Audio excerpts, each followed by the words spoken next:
a partir de agora, o tema que teremos é impulsionando a economia digital no Brasil por meio da conectividade ChatGPT e Web 3.0. Para conduzir essa conversa, eu convido aqui à frente ele que é o sócio-líder da área de tecnologia, mídia e telecomunicações da KPMG, Márcio Canamaro.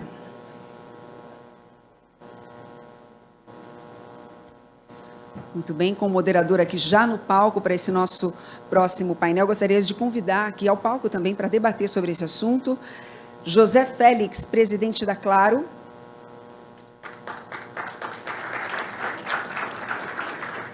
Também Christian Gebara, CEO da Vivo.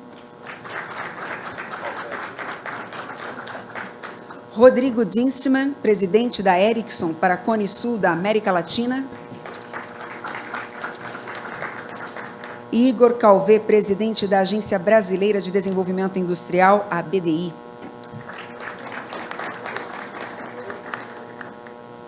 Muito bem, então, para a condução dessa conversa, para a moderação desse painel, Márcio Canamara. Bom dia!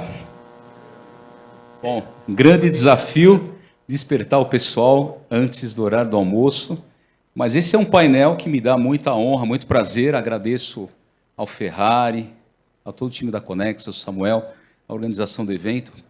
Esse é um painel clássico do Telebrasil, né? Painel presidente das operadoras, e eu acho que a temática aqui não existe nada mais relevante do que a gente discutir como impulsionar a economia digital. A gente sabe da essencialidade dos serviços de telecomunicações, né? E é inquestionável isso. E, obviamente, que um setor que movimenta, investe aproximadamente 40 bilhões de reais por ano e que gera mais de 550 mil empregos diretos, tem uma relevância, obviamente, na economia digital e, obviamente, vai trazer aqui nesse painel as suas contribuições, as suas visões a respeito disso, né? Então, a gente vai falar como impulsionar a economia digital no Brasil por meio da conectividade, ChatGPT, Web 3.0, como diferentes setores econômicos podem tirar vantagem da transformação digital e das novas ondas de evolução tecnológica. Quais os limites, responsabilidades, cuidados e oportunidades. Então, nós vamos começar aqui uma breve introdução para o painel. Eu passo aqui a palavra aos presidentes das operadoras. Christian Gebara pode iniciar falando um pouquinho a respeito da visão desse contexto do nosso painel e a gente segue para as perguntas. Bom dia a todos. Obrigado, Márcio, pela introdução. Para ser breve na introdução, com certeza falar de digitalização começa com ter infraestrutura para poder digitalizar, né? O Brasil, como foi falado aqui anteriormente, é um país de dimensões continentais e, com certeza, ser uma empresa de infraestrutura digital nesse país é um grande desafio, né? Aqui represento as outras operadoras que levam várias décadas, né, investindo no Brasil. No nosso caso, desde 1998, a gente considerar o que foi de investimento, foi mais de 500 bilhões de reais ao longo desses anos, entre construção de rede, compra de frequências nos leilões, inclusive aquisição de empresas, para que hoje a gente possa ter a disponibilidade de uma rede de móvel, de internet, que cobre grande parte da população brasileira.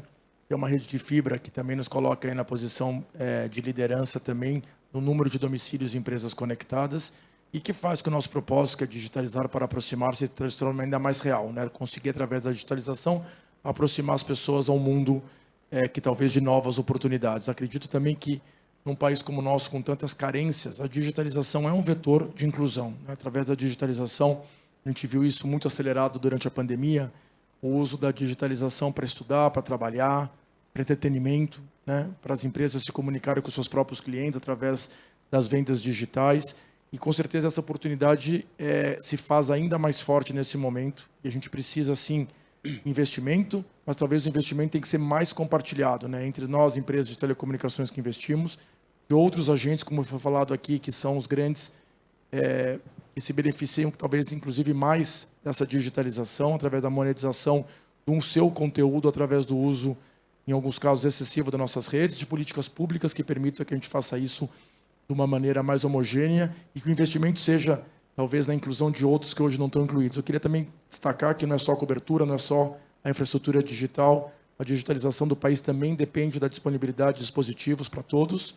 Isso tem uma discussão importante sobre tributos e preço para que isso chegue, e também tem todo o letramento digital, né? Nossas escolas não estão preparadas para o letramento digital e a gente tem que apoiar nesse sentido também, através da atuação própria nossa, através da nossa própria fundação, do governo, e com isso levar esse conhecimento digital para as pessoas, porque grande parte das pessoas hoje desconectadas estão em áreas de cobertura. E a desconexão não é por não ter cobertura, mas é por falta de poder aquisitivo do serviço, talvez porque tem muito tributo e o preço final chega sendo elevado, ausência de dispositivos, não tem capacidade de comprar um smartphone, ou, como a terceira, não tem habilidade digital para usá-lo. Obrigado, Christian. Félix, seus comentários iniciais, por favor. Novamente, bom dia a todos. É um prazer enorme estar aqui e poder compartilhar com vocês as nossas ideias. A nossa função como empresa de telecomunicações, eu acho primordial, é propiciar essa conectividade, trabalharmos para que a cobertura de nosso serviço seja a maior possível, né? E é o que a gente tem feito. O Brasil não é um país fácil de ser coberto com redes de telecomunicações. Aliás, o Brasil não é um país fácil para nada, né, que se queira desenvolver e fazer, e não poderia ser diferente um negócio tão complexo como é trabalhar com tecnologia. As nossas empresas de telecomunicações no Brasil, que são muitas, né? Eu acho que, eventualmente, tem um número até desconhecido, porque hoje se ouviu falar em 30 mil, mas aí parece que 10 mil são as que efetivamente estão trabalhando de forma adequada, pagando impostos e trabalhando da forma mais regular possível. Tem, de fato, uma tarefa gigantesca e a gente vive isso no dia a dia.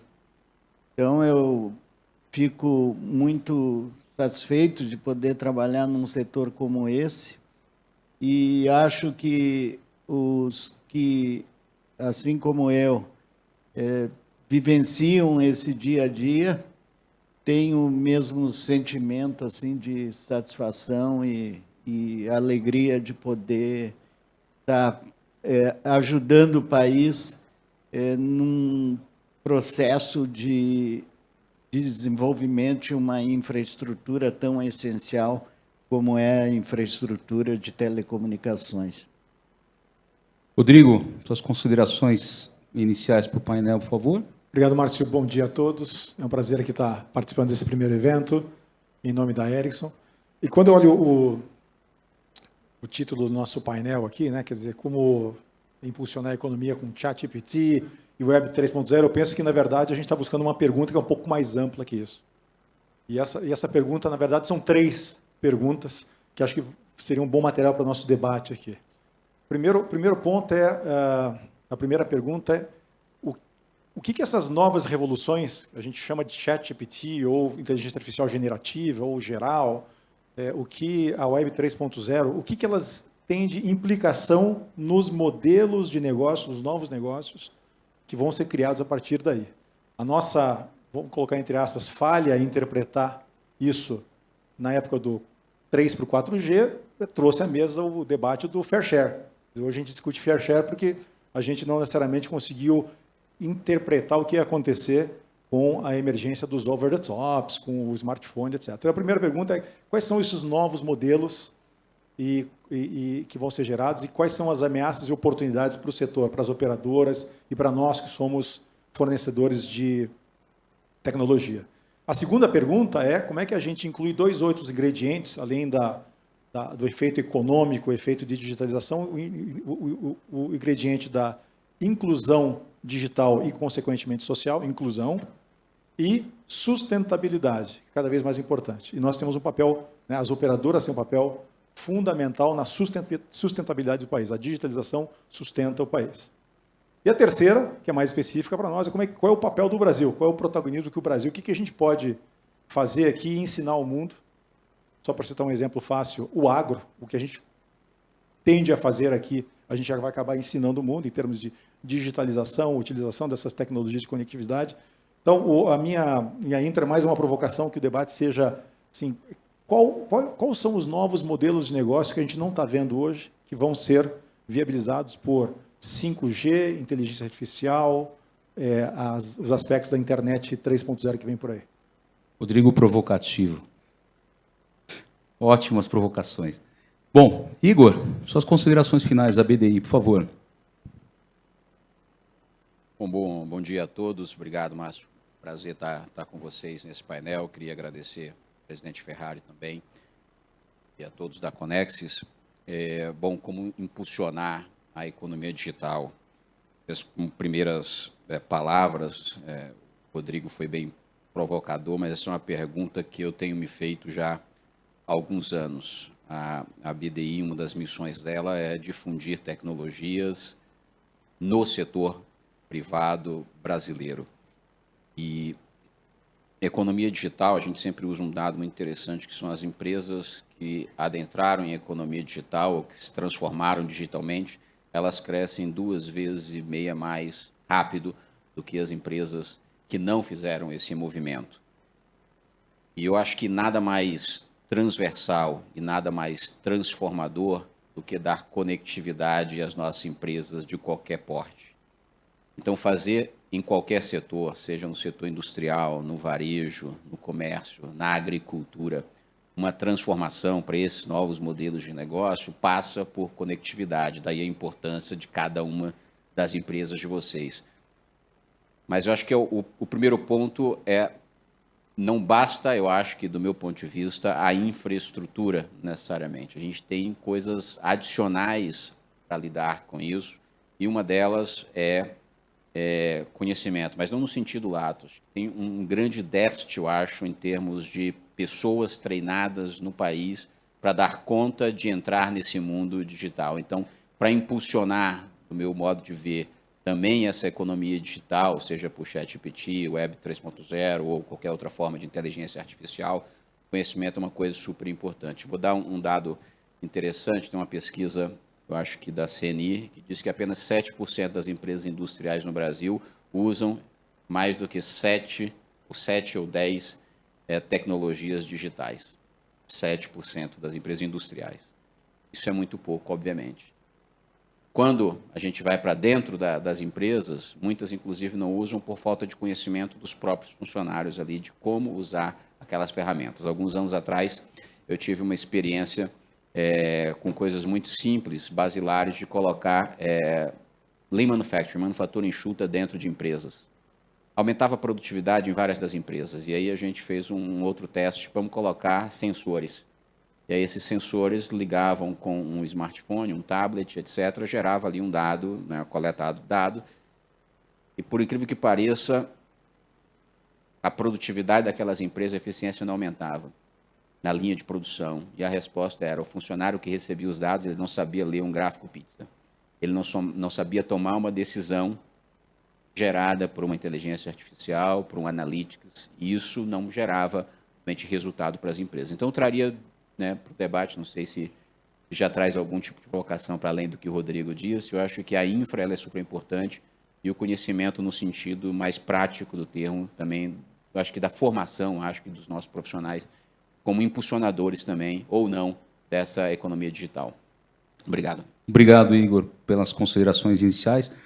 Eu acho que é tão interessante esses dados que você trouxe, que há uma antítese em relação a isso, principalmente em relação à democratização do ChatGPT, que é um exemplo de crescimento rápido de adesão de 100 milhões de usuários em apenas 2 meses. E até a presente data foram feitos mais de 850 milhões de acessos, sendo que o Brasil é o 5º maior usuário do ChatGPT. Curioso esse número, né? É interessante. Mas eu acho que um ponto importante que vocês falaram a respeito de desafios, letramento, conhecimento em tecnologias digitais, a gente vê que as empresas, as operadoras, né, elas têm, obviamente, o grande desafio da ambidestralidade, ou seja, continuar crescendo com a intensidade dos seus investimentos e criando relevância para os seus clientes. Eu gostaria de saber, do Félix e do Christian, como a operadora de vocês está posicionando para o processo de inovação e transformação digital da economia, né?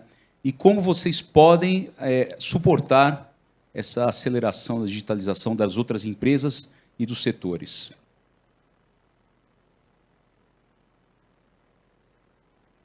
Bem, eu não sei, essa pergunta assim cabe muito bem para uma coisa que a Claro está fazendo. Vou falar da Claro. Então, nós criamos um programa chamado DEX, que é exatamente o programa que visa enfrentar o desafio da palavra difícil, Destralidade. Destralidade, né? Um trava-língua. É incrível. Então, fizemos um encontro agora ali no Guarujá, isso foi em março, né? Onde a gente discutiu bastante essa questão, porque a Claro é uma empresa, assim como as outras aqui presentes, de uma receita muito focada na questão da conectividade, na questão do uso e desenvolvimento de serviços em cima da nossa rede. Então, somos uma empresa lá que fatura líquido 42 bilhões de reais. Aí, como que a gente vai enfrentar, dentro de um ambiente como esse, um desafio de... Está vendo aquela pessoa ali no fundo? Né? As startups, aquele pessoal ali super motivado. Eu achei maravilhoso o que eu vi. Aconselho todos a irem ali perguntar o que eles estão fazendo, etc. e tal. Então, como é que você, numa empresa de 42 bi, vai achar condições, tempo, foco para ficar apoiando e checando as milhões, as milhares de iniciativas que tem dessa natureza no país?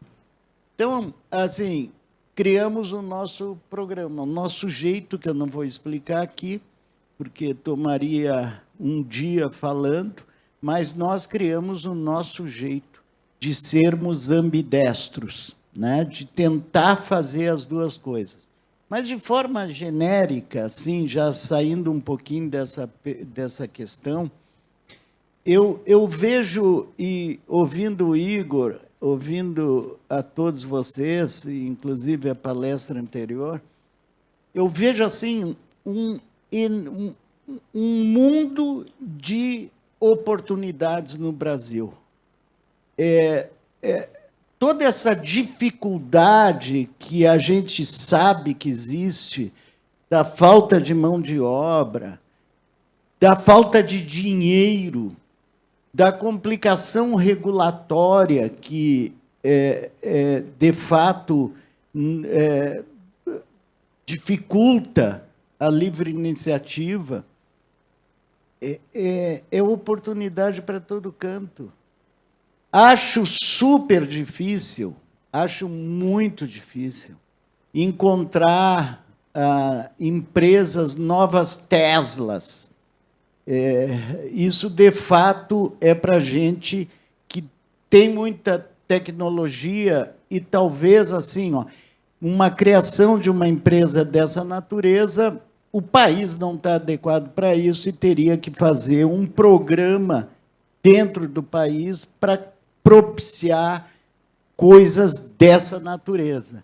Entretanto, pensando na nossa capacidade inventiva, assim, das milhares de necessidades que nós temos, nós podemos, sim, dentro desse processo de digitalização do país, criar inúmeras empresas, inúmeras, milhares, com pequenas iniciativas. E é essa grande dificuldade que eu estou vendo nesse mundo que se fala tanto da digitalização, né? É encontrar, de fato, um negócio para uma empresa de telecomunicações que, de fato, seja significativo. O que nós estamos encontrando hoje são milhares de pequenas possibilidades de negócio, onde fica muito difícil você colocar foco e dizer assim, ó, esse negócio aqui vai ser um negócio de 3 bilhões de reais, para significar 7% da nossa receita. Entendem o que eu estou falando? Tentem imaginar esse problema. Entretanto, para criação de valor, de mão de obra e desenvolvimento do país através dessas pequenas iniciativas, é um mundão de oportunidade. É um negócio assim que é difícil de imaginar. Então, eu vejo, sim, com muito otimismo isso, até na área de educação. Pô, está fácil saber como é que a gente tem que formar os nossos jovens. Está uma barbada. A gente não precisa discutir muito, a gente não precisa bater cabeça, a gente não precisa ficar filosofando. Pô, está dito pelo Igor ali, bota foco, entenderam? Então, eu vejo essa questão da inovação desse jeito, assim. Focar no país, naquilo que ele sabe fazer, e tentar ajudar essas pequenas empresas a se desenvolverem. Nós estamos fazendo do nosso jeito, nós criamos lá, eu sei que a Vivo tem, eu sei que a TIM tem, que outros têm, vi hoje que a Algar tem alguma coisa. Nós criamos uma coisa chamada Bion, que é, no fundo, um hub de desenvolvimento e de tentativa de alavancar essas pequenas empresas, onde a gente tenta conectar todas essas milhões de iniciativas, porque é difícil até de contar, com a nossa empresa. Então, nós criamos uma estrutura toda dedicada, o investimento não é pequeno, tem muita gente trabalhando nesse negócio, para tentar exatamente fazer, dar uma parcela de contribuição para o país nessa área tão importante quanto é a criação de novas oportunidades de emprego, né? De criação de valor, de desenvolvimento do país. Christian. Para não repetir o que o Félix já comentou, no nosso caso, né, também somos uma empresa que tem a grande responsabilidade de crescer a sua receita, né, e crescer através da conexão, da conectividade, talvez diferente de outros países. O Brasil ainda tem oportunidade de crescimento, né? Acabamos de ter um leilão de 5G, ainda temos muito de construir de infraestrutura, de colocar investimento nessa infraestrutura, fibra, tem milhares de operadores, mas ainda existe também a oportunidade da gente fazer essa expansão. Isso é um investimento, isso é um CAPEX elevado, no caso da Vivo, nós estamos falando do ano passado, com CAPEX em torno a 9 bilhões, sobre uma receita de 48 bilhões. Se a gente olhar o CAPEX sobre receita, no caso de uma empresa de telecomunicação no Brasil, a gente é penalizado pelo mercado, porque a gente investe muito pela receita que a gente consegue gerar. A receita vai continuar tendo que crescer através do serviço que a gente sabe prover, que é o serviço de conexão, mas a gente precisa procurar outras fontes de receita, considerando que nós temos alguns ativos que nos torna, talvez, um dos grandes atores desse novo mundo digital. Primeiro, porque a gente tem uma base de clientes que é enorme. Também falei enorme da Vivo, mais de 100 milhões de acessos na base. Segundo, nós temos uma relação com clientes com a conexão, né? Eles estão na base porque eles têm um serviço de conectividade que é o grande habilitador de qualquer serviço desse novo mundo de inovação, desse novo mundo digital. Terceiro, a gente tem canal físico, né? A gente é um dos grandes varejistas do Brasil, né? As grandes empresas de telecomunicações. A gente também tem canais online, né? No nosso caso, a gente tem um app que já tem milhões de clientes que acessam a ele.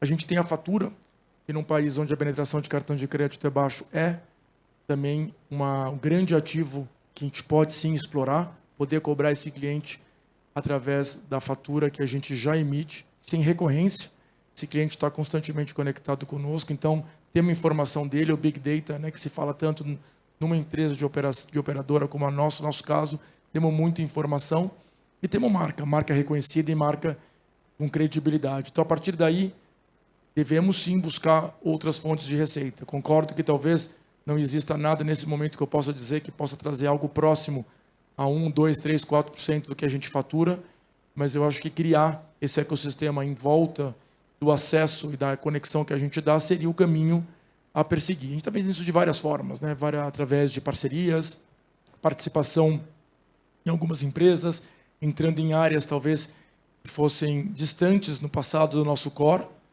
falando de educação, falando de saúde, entretenimento, cloud, e entre outras áreas, como também tem outros setores entrando nas nossas áreas, né? Então, nós também temos aqui cada vez mais todos tentando expandir a sua relação com os clientes, partindo da base que cada um de nós tem. Na inovação, em especial, além de parcerias, nós também temos nossos 2 veículos, né? Um é o Aira, que é um veículo de investimento de inovação bem no início das empresas, com ticket entre 1 e 1,5 milhões de reais.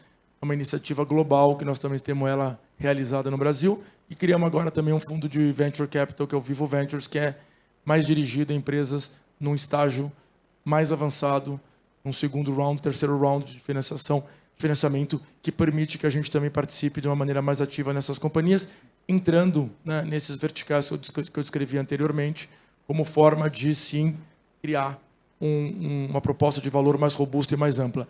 Acho que o tema de talento de pessoas é, sim, um desafio. Eu acho que as novas tecnologias trazem, talvez, a grande ameaça, se algumas funções vão deixar de existir, mas traz também uma oportunidade para um país que tem hoje mais demanda do que oferta de talentos digitais. Então, é uma nova oportunidade para o Brasil de inserção dessa população jovem que a gente tem no mundo de trabalho através do aprendizagem, né, dessas novas habilidades que não são simples. Estamos falando de programação, engenheiros de ChatGPT, entre outros, mas que sim possa ser realizada talvez com cursos mais curtos do que uma formação superior, mesmo no ensino médio, complementado com alguma outra formação que pode permitir que essas pessoas estejam inseridas. Então, outra vez, uma oportunidade também de trabalho e, por que não, também de empreendedorismo para aqueles que queiram desenvolver empresas nesses setores. Excelente, Cristian. Rodrigo, tudo passa pela rede, né?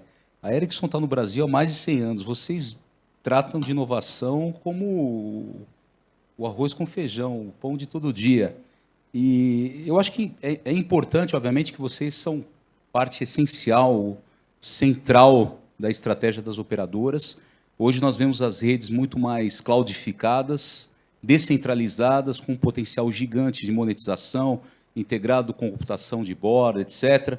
Como as operadoras podem tirar proveito, né, do desenvolvimento de aplicações de inteligência artificial? Talvez você pode mencionar até iniciativas como Open Network, com abertura de Open APIs, enfim, um ambiente mais colaborativo. Conta um pouquinho para a gente, Rodrigo. Tá bom, vou começar pela tua frase, né? Tudo passa pela rede, só que a rede não é mais a mesma. As redes não são mais o que elas costumavam ser. O Tonizio colocou um pouco o conceito do Hybrid AI. O que é o Hybrid AI? Tonizio, não me corrija, por favor, porque eu vou errar, mas basicamente é resultado do quê?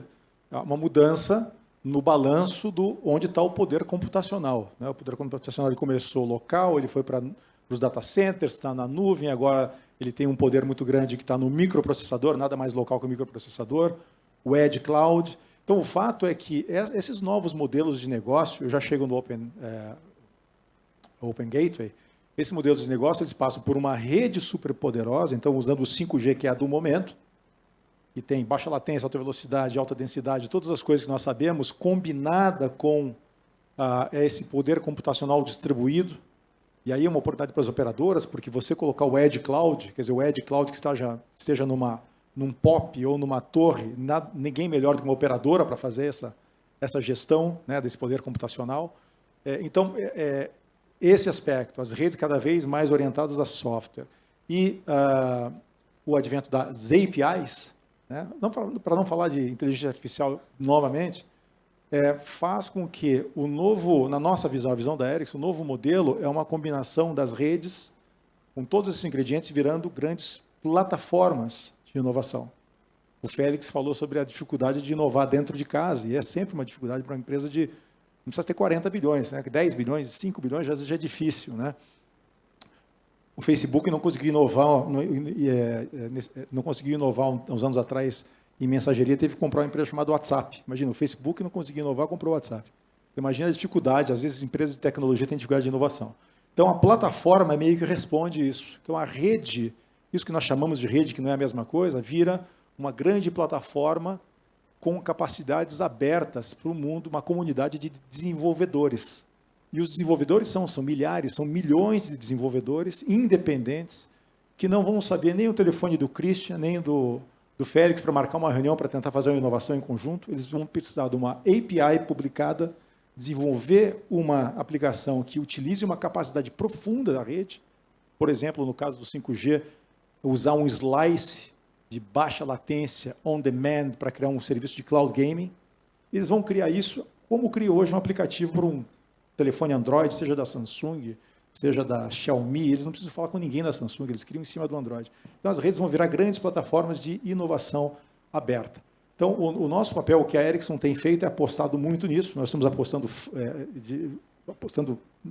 dinheiro mesmo. Nós compramos uma empresa chamada Vonage, que é uma plataforma de inovação aberta através de APIs, que vai possibilitar as operadoras, o ecossistema de operadoras e o ecossistema ao redor das operadoras, monetizar os investimentos, hoje no 5, daqui a pouco no 6, nas redes, essas redes que já não são mais as mesmas, monetizar de modo diferente do que aconteceu no 4G, onde os OTTs aproveitaram, né, e não necessariamente ajudaram as operadoras a monetizar. Então, expor essas capacidades através de uma plataforma é uma das respostas, eu acho que vai vir por aí. Não só redes muito poderosas, não só redes equipadas com poder computacional distribuídos, equipadas com capacidades de AI, mas também que estejam abertas a esse ecossistema de inovação, independente da vontade, às vezes, centralizada. Muito bom. Igor, a gente está vendo aqui a ascensão do ChatGPT, Web 3.0 e tudo que a indústria, né, de hardware está experimentando, né? Um único processador dessa empresa que virou uma empresa trilionária de market cap custa $10 mil. E a infraestrutura utilizada para o ChatGPT utiliza aproximadamente 30 mil a 40 mil processadores para poder rodar o que a gente tem hoje na versão 4. Bom, obviamente que o Brasil deveria ambicionar e ter uma empresa tão relevante numa indústria em crescimento exponencial. Eu queria saber como você vê o benefício do processo de transformação digital, né? E como que isso pode trazer uma importância para o desenvolvimento do setor e para a indústria brasileira. Obrigado. Olha, essa pergunta, eu acho que ela, de certa forma, dialoga com cada uma das respostas que as operadoras deram aqui, que o Rodrigo falou também. Porque, se você imaginar, tem uma consultoria, me fugiu o nome da consultoria agora, eu lembro bem do número, que diz que em inteligência artificial só até 2030, se o Brasil, no caso específico do Brasil, num cenário de utilização conservador de tecnologias de inteligência artificial, o Brasil conseguisse dispor e utilizar nos seus processos produtivos inteligência artificial, a gente adicionaria 1,8% ao PIB. Quando ainda existia o Ministério da Economia, eles soltaram um dado também sobre especificamente 5G, que isso movimentaria algo em torno de 590 bilhões por ano na economia, com aplicações, uso de redes, etc. O fato, assim, e como eu vejo isso e como é que isso pode impulsionar. Primeiro, tem um fator importante de crescimento econômico, né, que pode ou não ser distribuído, e é uma outra dimensão. A transformação digital, tal como a gente vem falando, talvez inteligência artificial, o Rodrigo falou que o da vez é 5G, etc., mas que, bom, com o 4G vai continuar, a fibra continua, um monte de coisa continua, mexe, uma série de coisas continua. Ele é fundamental e eu acho que ele é só o enabler. só o viabilizador de tudo isso. A ideia de plataforma que o Rodrigo trouxe, eu acho que ela começa a se solidificar, eu acho que em todos os ambientes, em todos os tipos de indústria. Não, tem uma solução que eu acho que a Qualcomm está colocando ali, que é a solução da luminária, que vira também uma plataforma. E aí é o que você falou, uma coisa traz a outra, que não necessariamente precisa vincular, falar com o Félix, falar com o Gerbaro, falar com ninguém. A coisa vai se desenvolvendo nesses ecossistemas. E o que nós temos hoje no Brasil é algo ainda, eu acho que não revelado, para te falar a verdade. Eu viajo muito o Brasil, aí eu vejo lá no interior de Pernambuco, lá em Petrolina, um núcleozinho com não sei quantas empresas fazendo esses desenvolvimentos. Aí eu vou no Porto Digital, aí tem não sei quantas mil empresas também atuando, e é bem o que o Félix falou, assim, é meio descoordenado o processo. Ninguém sabe, ninguém consegue acompanhar o que está acontecendo. Talvez não surja uma nova Tesla. Mas sai um negócio que diminua ali em 1% talvez do teu custo, 0,5% do teu custo. Vários negócios, Félix, é isso. Aí você vai lá em Santa Catarina, tem um outro núcleozinho com mais 1.500 empresas. Então, existe esse movimento no Brasil e eu, pessoalmente, acho um movimento forte, porém descoordenado. E a minha impressão é de que ele não deve ser coordenado mesmo. Tá? Porque na hora que alguém tentar coordenar, vai dar errado. Então, a minha ideia, exatamente como todo movimento de inovação, faça descoordenado mesmo, vai surgir alguma coisa. Agora, o fato de ser descoordenado não significa que eles também estão ainda em área escura. E eu acho que é o ponto principal a gente conseguir fazer com que eles se tornem mais revelados, na verdade, para vocês que utilizam esse tipo de coisa, que podem, na verdade, impulsionar. E muitas vezes os negócios não impulsionar. Então, o que eu dei essa volta toda para dizer? Para dizer que o impulso que nós vamos dar a isso não é um impulso coordenado. Até queria que pudesse dizer, eu vou coordenar esse processo. Mas ninguém vai coordenar esse processo, porque é impossível coordenar esse processo. Mas cada uma das empresas que estão aqui Vivo, Claro, Ericsson, na verdade, elas têm um papel fundamental nesse processo, no seu próprio negócio, através dos seus próprios problemas, fazendo sua gestão interna do processo de inovação aberta, conseguir fazer com que isso evolua. Eu sou um dos vetores possíveis para isso acontecer. Então, eu só vejo que esse processo todo, a gente fala de desindustrialização do país, etc., você falou de indústria, um dos vetores possíveis é óbvio que a gente lida com o problema tributário, problema trabalhista, problema de regulação, competitividade e competição entre diversos mercados. Uma das questões de resolver através de conectividade desse processo de transformação digital. Como eu falei no início, empresas crescem mais rápido, 2 vezes meia mais rápido do que as empresas que não fizeram isso. E a gente pode adicionar ainda 1,8% de PIB. Isso eu chamo, Igor, de darwinismo digital. As empresas digitais elas acabam se adaptando mais rápido, entendendo comportamentos, utilizando o Big Data Analytics, como o Christian comentou aqui. E eu queria saber um pouquinho, começando pelo Christian e dando sequência aqui com o Félix, o Brasil tem, obviamente, o talento, o conhecimento amplo dentro da área da agricultura e pecuária, e, obviamente, é uma área muito relevante para o crescimento do nosso PIB. Entretanto, eu gostaria de saber exatamente quais são as áreas prioritárias para vocês quando falamos em verticais de negócio e parcerias. Aonde vocês vão colocar as apostas de suas empresas com essa nova economia, transformação digital, Web 3.0 e ChatGPT? O mercado de empresas, está falando talvez o mercado corporativo de B2B, como a gente comentou antes, com certeza o 5G traz a oportunidade da internet das coisas, que é algo novo, tanto pela possibilidade de ter vários dispositivos conectados ao mesmo tempo, pela velocidade e pela baixa latência.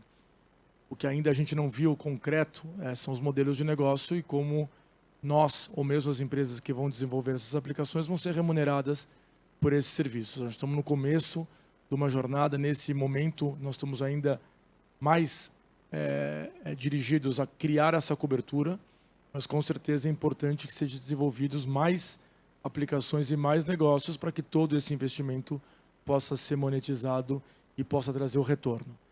O agro é um deles, com certeza.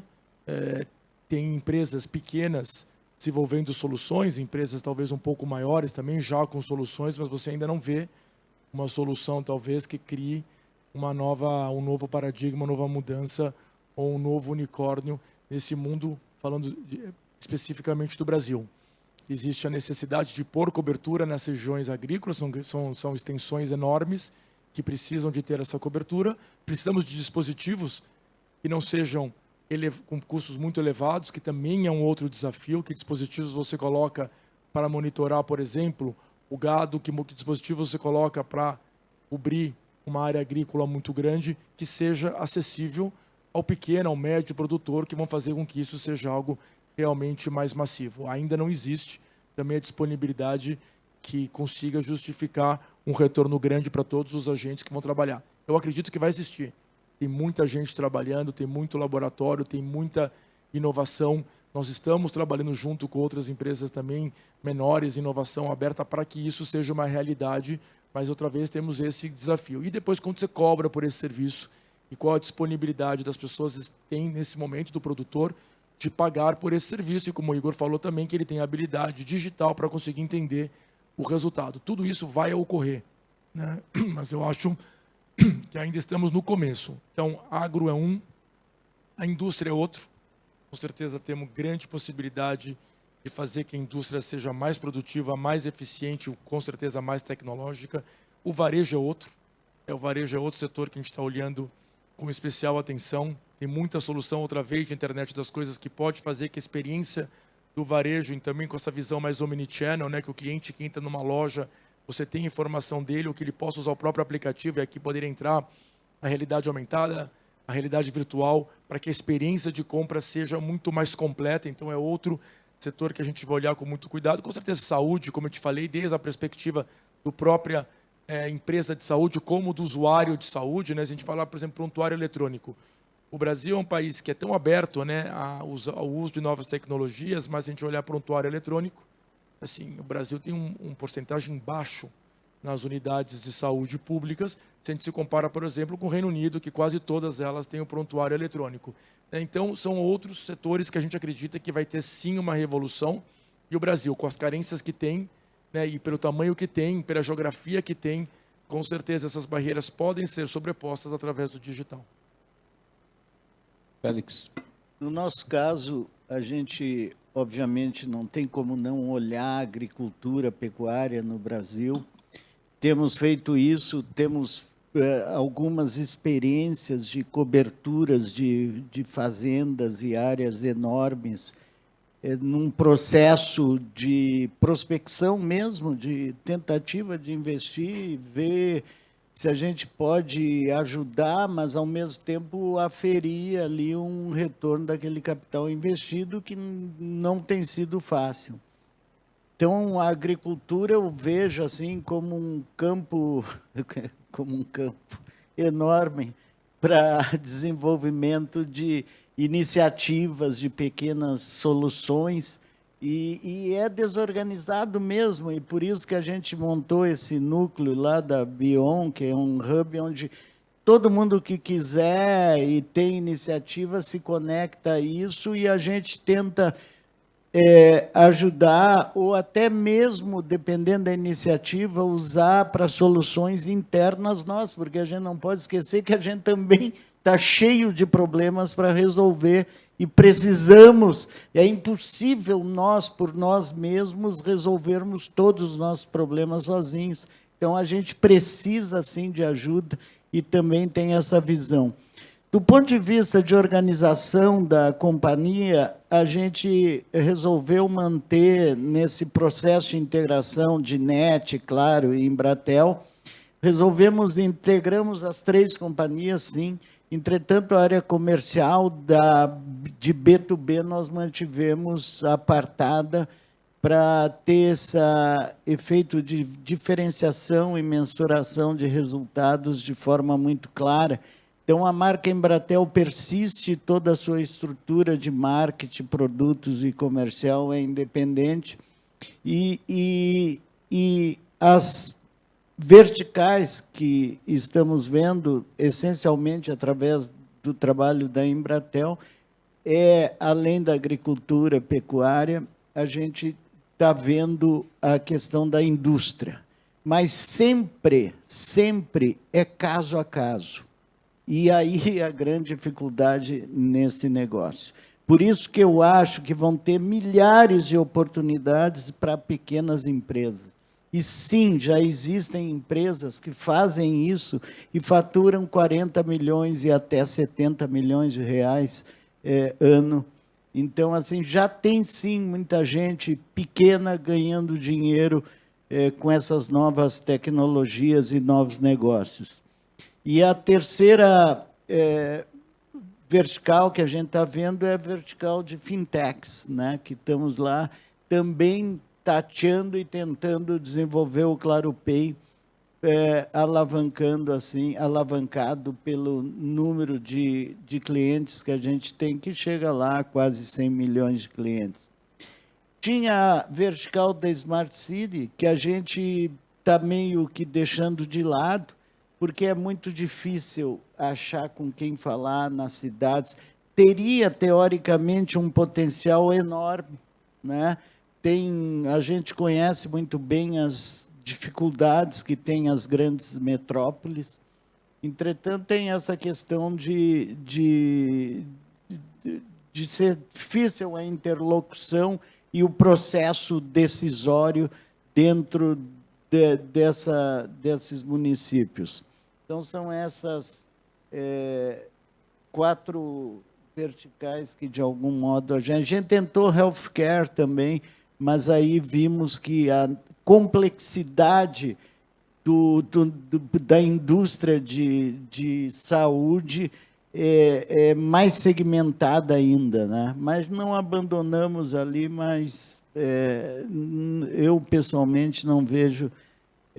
claro que, de novo, eles vão encontrar suas soluções, mas aí a gente simplesmente está ali, como já foi dito, como enabler dessas soluções. A gente já expôs, estamos expondo, Rodrigo, nossas APIs em determinados hubs de negócio.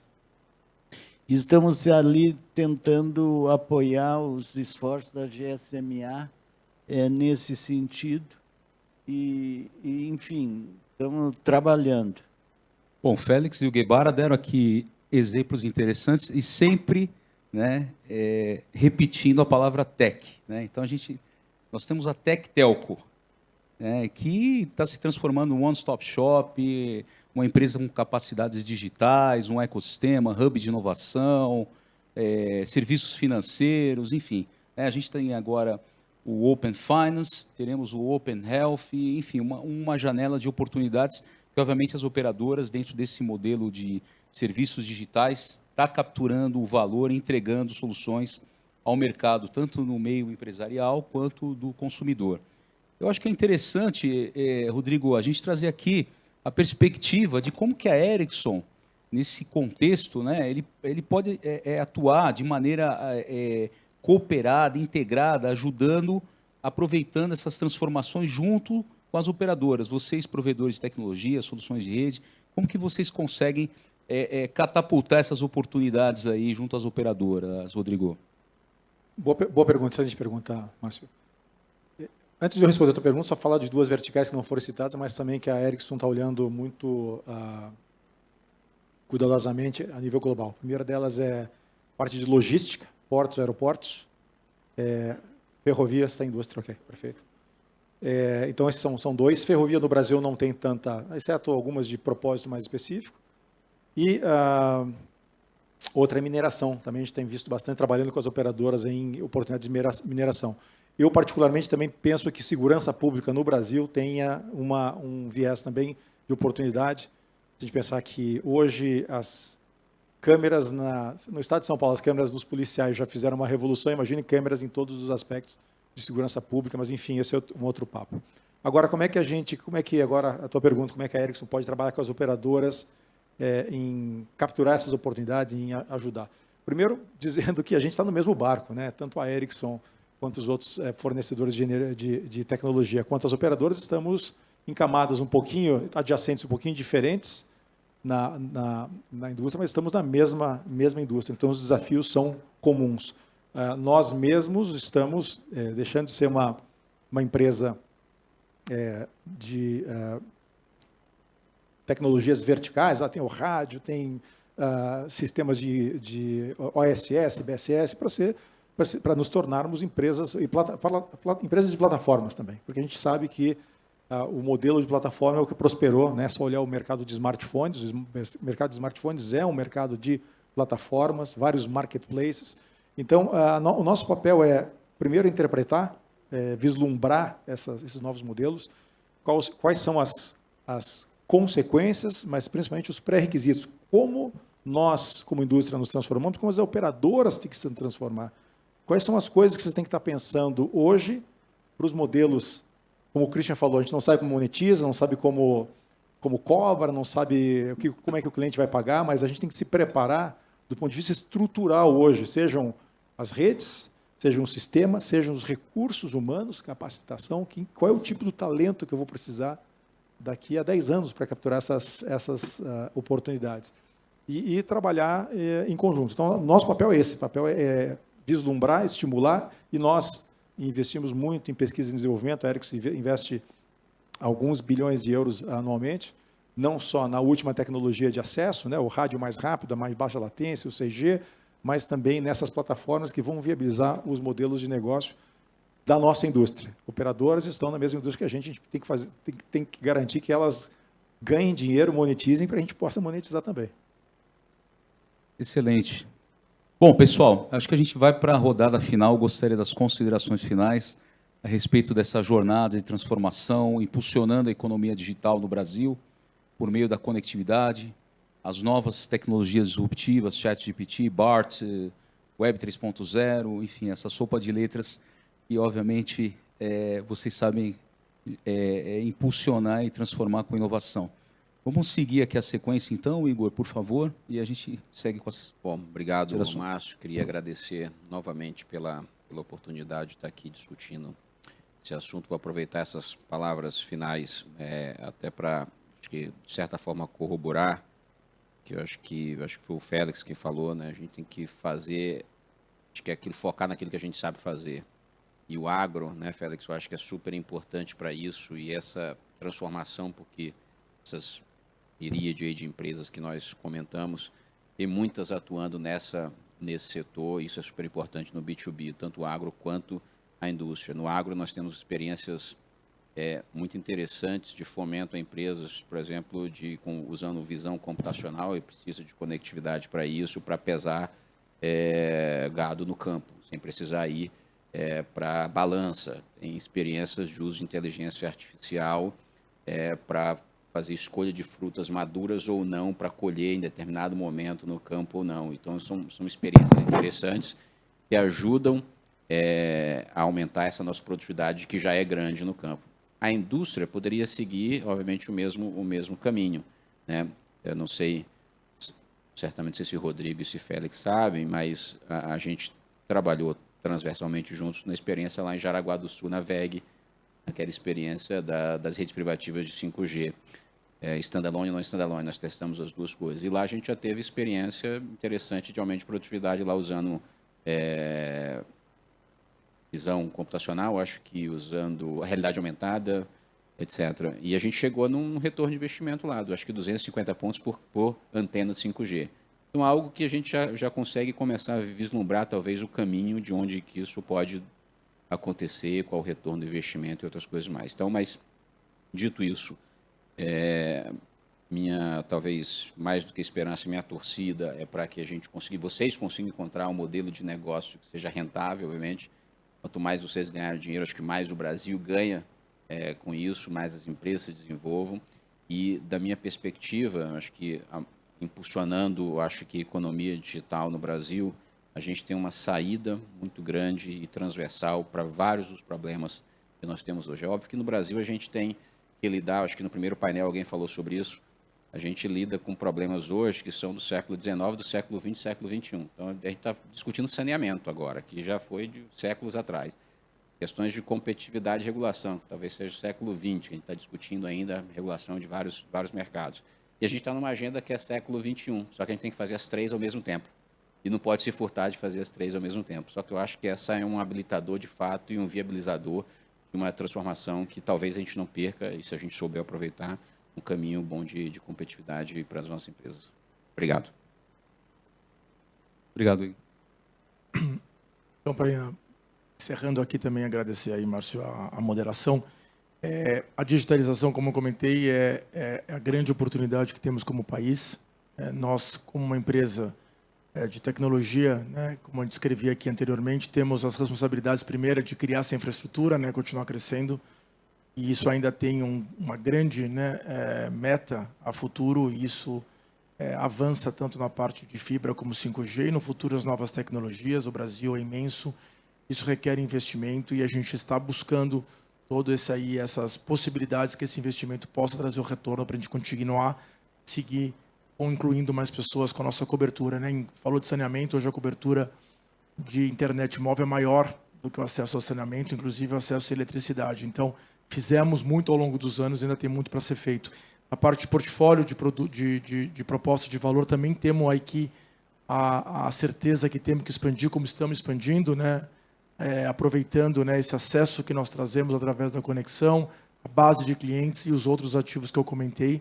A experiência do cliente é diferente, as pessoas buscam agora uma experiência digital com relacionamento conosco, e aqui a gente se compara com outras empresas que nasceram digital, então o grande desafio também de digitalizar a relação com os nossos clientes. Temos um grande desafio também de talento, né, que a gente conversou aqui, de formar, de atrair, de reter esse talento, seja uma empresa que também responda com os anseios da nova sociedade, né, esses anseios de diversidade, esses anseios de bem-estar, de um trabalho muito mais equilibrado, e que a gente vem trabalhando muito nesse sentido. E, com certeza, todo o tema ambiental e social, que faz parte também do nosso propósito, do nosso pilar como companhia. O ambiental, a digitalização traz, né, um grande impacto positivo ambiental. A gente evita deslocamentos, a gente evita outros tipos de atuações que têm alguma emissão, e, nesse caso, a gente faz isso de maneira muito responsável. E, com certeza, social, uma cidade ou uma comunidade com conectividade, ela pode sim se desenvolver de outra forma, e também, com certeza, o novo mundo digital traz novas profissões que pessoas que não tiveram, talvez, as oportunidades que nós aqui hoje tivemos, podem sim ser incluídas nesse meio de trabalho através de formações talvez mais rápidas, mais precisas e mais dirigidas às novas necessidades que vamos ter como sociedade. Então, eu estou otimista. A gente pode ter um papel, e aqui conta, né, com a ajuda de todos, não só das empresas de tecnologia aqui representadas, mas também com aquelas que geram conteúdo ou serviços digitais, e, com certeza, com uma colaboração público-privada. Obrigado. Obrigado, Cristian. Igor, a Claro, através da Embratel, está em vias de assinar um acordo com a BDI, né, coisa que nos dá muita satisfação e alegria. Eu tenho dito internamente que, assim, o mundo vai se dividir em dois, antes e depois do ChatGPT. Então, assim, não dá para subestimar o que está acontecendo no mundo. Quem subestimar o que está acontecendo no mundo vai morrer. Então, assim, eu não sei se a transformação, se já está vindo, se vai vir daqui a 3, 5 ou 10 anos, em que momento ela vai exponencializar. Eu não estou aqui com bola de cristal, nem teria essa pretensão. Entretanto, uma certeza eu tenho, vai acontecer. Vai acontecer, e a gente vai viver, a partir dessa exponencialização, um mundo completamente diferente do mundo que a gente vive hoje. A gente internamente está fazendo o que pode, porque, assim, a gente enxerga um pedaço dessa coisa, a gente enxerga o mesmo pedaço que vocês enxergam. A primeira iniciativa que eu tive como gestor foi chamar o meu pessoal, as pessoas que têm ideias, né? Porque nós temos 40 mil funcionários, sem contar os companheiros que trabalham para nós em outras empresas, que chegam aí a 120 mil. Foi chamar essa gente e tentar organizar a brincadeira. Pedir, pelo amor de Deus, vamos organizar. Então, eu criei uma liderança interna para esse negócio, que não é uma pessoa, é um jeito de fazer, né? Não é o Félix que é o líder, nem o João, nem a Maria. É um jeito de nos organizarmos internamente, porque qualquer coisa pode sair daí. E a gente já viu experiências no mundo, não vou citar aqui, empresas muito próximas da gente, que tiveram problemas gigantescos com exposição de informação confidencial na rede, em função do uso inadequado de ferramentas de inteligência artificial. Bem, esses senhores aqui não nos deixam parar nem descansar.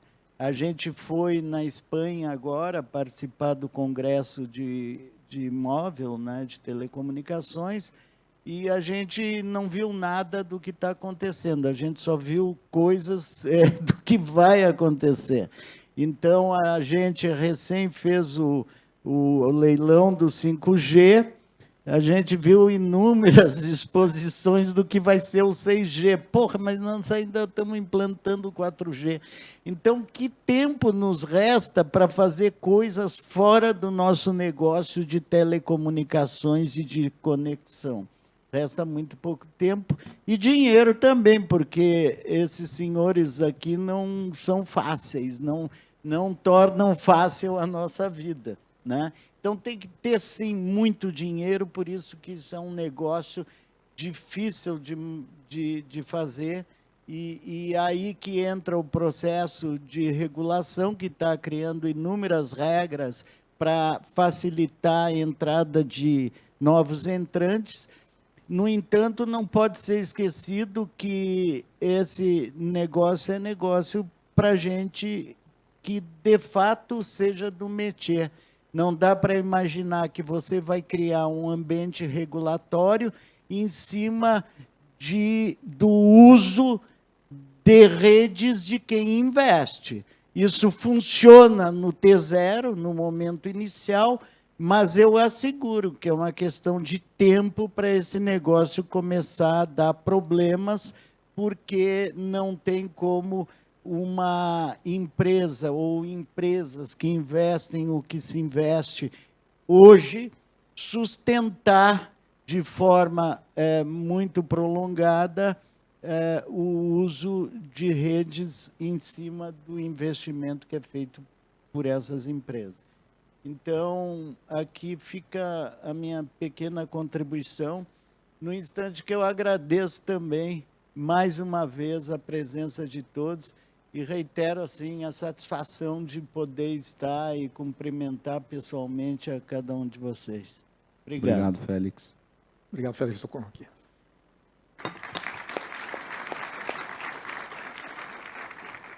Bom, fiquei por último aqui. Márcio, brilhante... Não menos importante. Brilhante mediação. A frase que o Félix usou, né, quer dizer, o mundo não vai ser igual daqui para frente, não dá para minimizar o que o ChatGPT... Ela é uma das frases mais antigas, né, que existe. Já falaram lá sobre o fogo, sobre a roda, sobre o vapor, a eletricidade, o telefone fixo, o telefone móvel, a internet. Agora o ChatGPT vai continuar falando. Uma das coisas que a exponencial nos engana é que a gente nunca se toca que está na exponencial há muito tempo. Se você olha um gráfico de uma exponencial, não querendo ser professoral, mas olha o gráfico da exponencial e olha no eixo X, se você olhar para a direita, ela parece uma reta. E para a esquerda parece uma parede. E conforme você vai andando, continua sendo uma reta, continua sendo uma parede. A exponencial faz parte da nossa vida. Então, isso já é da nossa natureza. E o fato de a gente provocar vocês com 6G, etc., no fundo é o que faz essa exponencial gerar valor para a sociedade. E tem gerado valor para a sociedade, e garante as TEDs no final do mês de cada um de vocês também, que é aquela TED que entra, né, garante nosso emprego também. Mas uma das consequências dessa exponencial, eu queria só terminar com essa nota, é que a gente não pode esquecer que ela tem um potencial benigno e maligno. Né? Se por um lado ela aumenta a sustentabilidade, só falar para sustentabilidade, realmente a nossa indústria aumenta a sustentabilidade do planeta, ela diminui a pegada de carbono, ela tem o poder de aumentar a desigualdade. E por isso, igualdade, inclusão digital tem que estar na nossa agenda.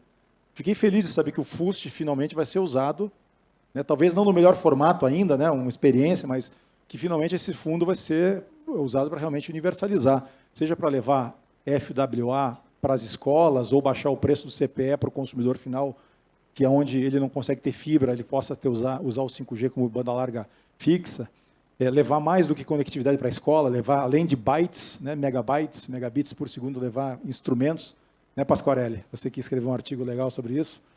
Então, a inclusão tem que estar no centro, porque a inclusão digital tem dois benefícios importantes, um altruísta e outro egoísta. O altruísta é que não faz sentido a gente morar num país, viver num país, ou num continente, ou num mundo em que exista tanta desigualdade, tanta gente não tem, enquanto outros têm. Esse é o altruísta, uma sociedade mais igual. E a outra é egoísta, porque quanto mais a gente eliminar as desigualdades, mais a gente gera mercado, mais consumidores, primeiro ponto, e a gente gera desenvolvedores, cérebros preparados para ajudar a gente a continuar essa exponencial.